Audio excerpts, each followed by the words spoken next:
Hey, it's Jeff. Welcome back. I'm gonna do two more puzzles here.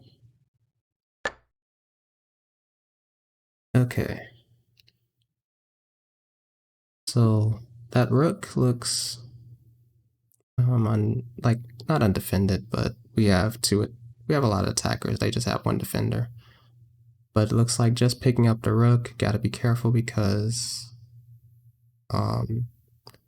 so like let's say queen takes e5, there's queen f2 check and then queen g2 checkmate.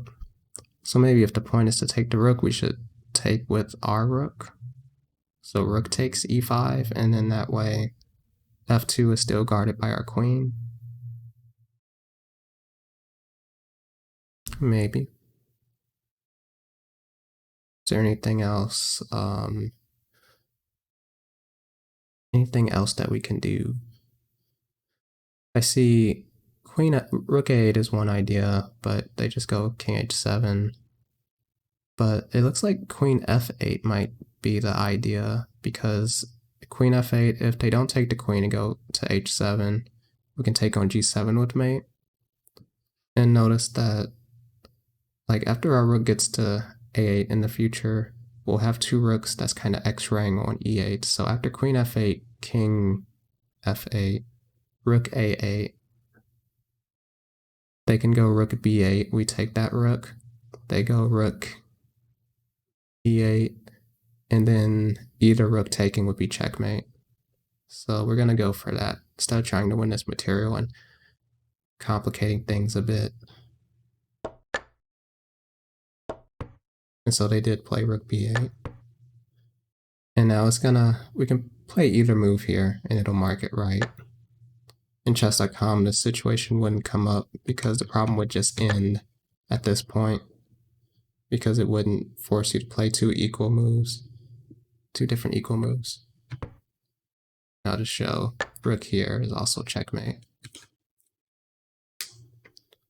Alright, and yeah, X-ray attack was one of the themes, it seems. One of the tags, at least. Let's see the analysis board.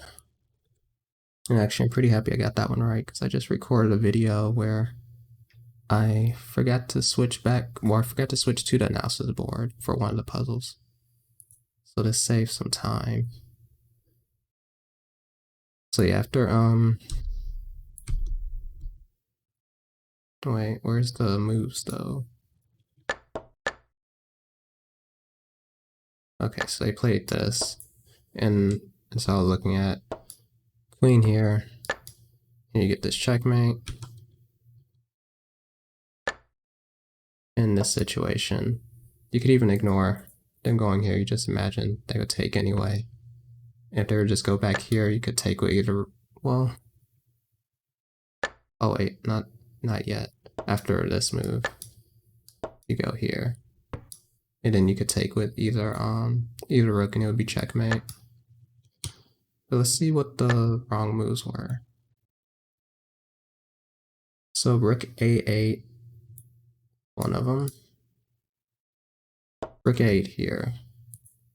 And the problem was king h7, and they're getting away. And apparently Stockfish says black is checkmating.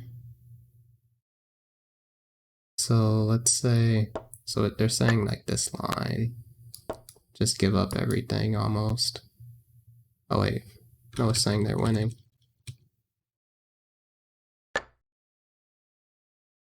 Rook a8,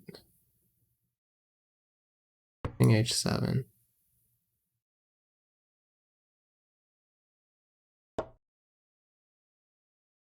Oh, king g6 gets out of the checkmate. Then after rook f1, it's saying, oh, okay. So you gotta try to stop mate here, but you can't. And then you would just lose the queen. So yeah, basically the problem with rook a8 was the king just gets away and you don't have an attack anymore, and black's threats are very serious. So you don't really need to use the engine to see that line, but I was just curious to see, because it looked like it was saying we were still going to checkmate, but don't know. The way the ChessTempo does their analysis engine evaluations is slightly different than how I'm used to seeing it in other interfaces. So number one, queen h5. Wait, queen takes e5 was the next popular mistake. Okay, this one we did look at, and the problem is they check and checkmate. So yeah, queen takes will lose defense of the f2 square. And they have two attackers, currently have two defenders. The downside of your move, you need to blunder check.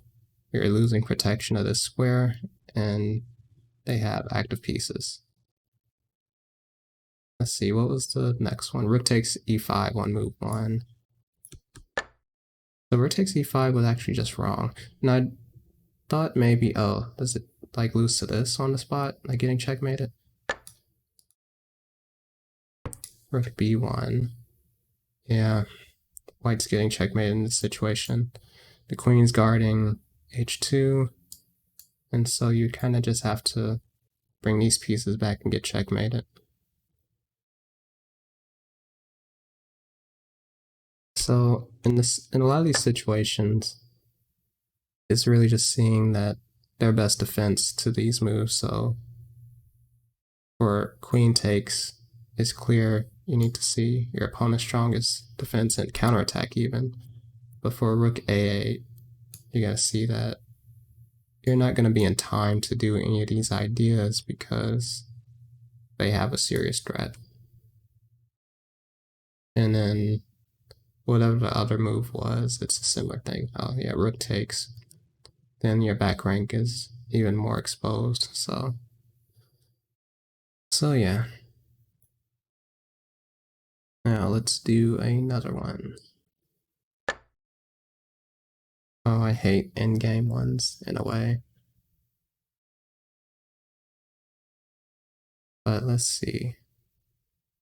It looks like a free knight. Maybe the part of the puzzle comes after we take the knight.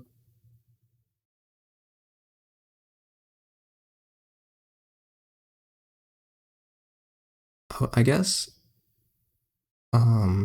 this G pawn is the only thing we really have to worry about, maybe. Because let's say we take the knight, the only way black does anything is if he's able to pick up this G pawn and then pick up this F pawn and make a draw. Because with just a knight, we can't really give checkmate too easily. It is probably possible as long as they have like a pawn or two to set up a situation where you could checkmate them, but practically speaking, if you just have a knight with no pawns, you can only hope for a draw or a win on time. But then, depending on the site you play on, it might not work. Like on Lead Chess, maybe it gives you a win, or on chess.com, it would still be a draw, even if you win on time with a knight. But that's neither here nor there. So if we take the c7 knight, let's say king f4, then maybe knight e2 check, then king e3, and it looks like they're just gonna pick up the knight and then pick up the pawns.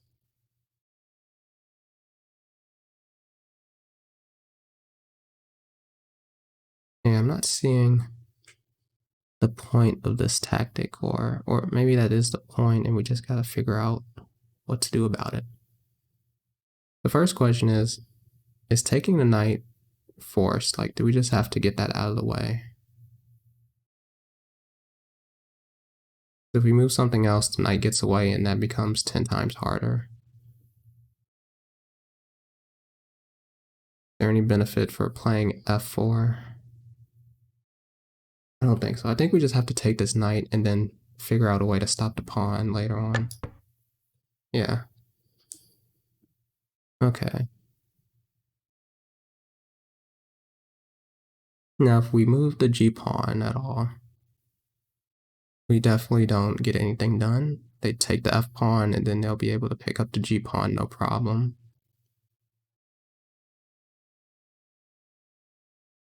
What about knight d5 check? And then if king g3, f4, then they take the g pawn. They have a fast h pawn. We can't get to, I don't think the king can get to g7 and then start, yeah, that's gonna be too slow.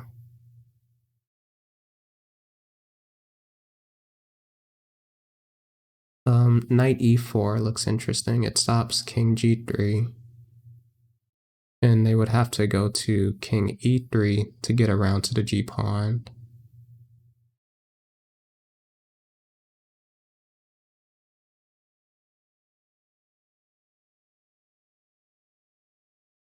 But I'm not really seeing exactly what we're trying to do.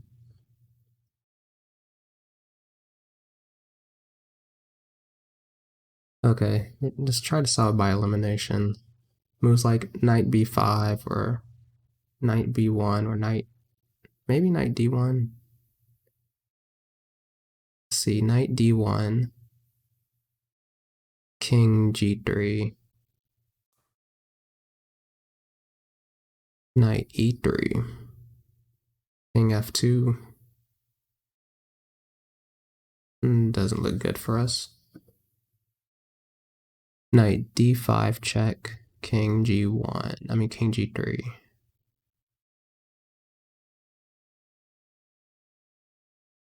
I don't like that as much either. Knight e4 still looks interesting because they just have to spin extra moves to go to e3. Oh wait, after knight e4, they can't even go king f2 because the knight's guarding f2. And they can't go to g3 because the knight's guarding that, so it has to be knight e4 then. And they could push the pawns, but we have enough time to get our king over to their pawns. And so let's say knight e4, king e3, king d7, king e2. I don't remember if I said king d7 or e7. Lost in my calculations. But we'll probably pick up their pawns, or at least get our king closer to the knight and pawn, so that the king can guard the pawns, the knight can take the other pawns, and so on. So let's go king e4, because it definitely stops the immediate king to getting to g2. Okay, so that was the answer. Now let's remember to go to the analysis board this time. And so yeah, the problem is for black is that we're guarding these two squares. And part of why I was hesitant at first was that after this move, I was imagining that they could go here and still pick up a pawn, but it wasn't until I realized that this made it even harder for white. Like now they have to go down this way. We definitely have enough time to do something, whether it's try to pick up those pawns, or try to get here so we can move the knight and attack these pawns. That was pretty tough, and that's part of why I hate the endgame ones as much. It forces you to calculate, so it is good in a way. It's like tough training, but it's really beneficial when you take it seriously. So let's see what the wrong moves were.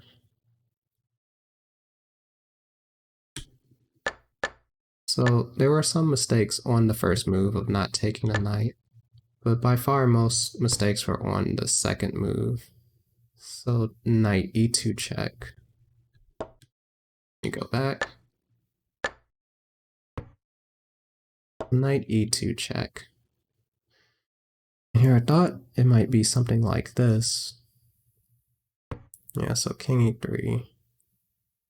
And then he's going to be picking up this pawn. And then picking up this pawn. You could try to do something, but they're going to run this pawn down.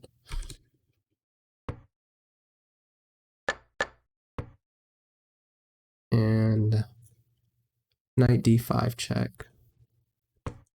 Knight d5 check. So that was similar in that after this move, I thought you can do something like this, but then we get a similar situation. the knight has to move, and then they pick up this g-pawn, so that's why I didn't like that. And king d6.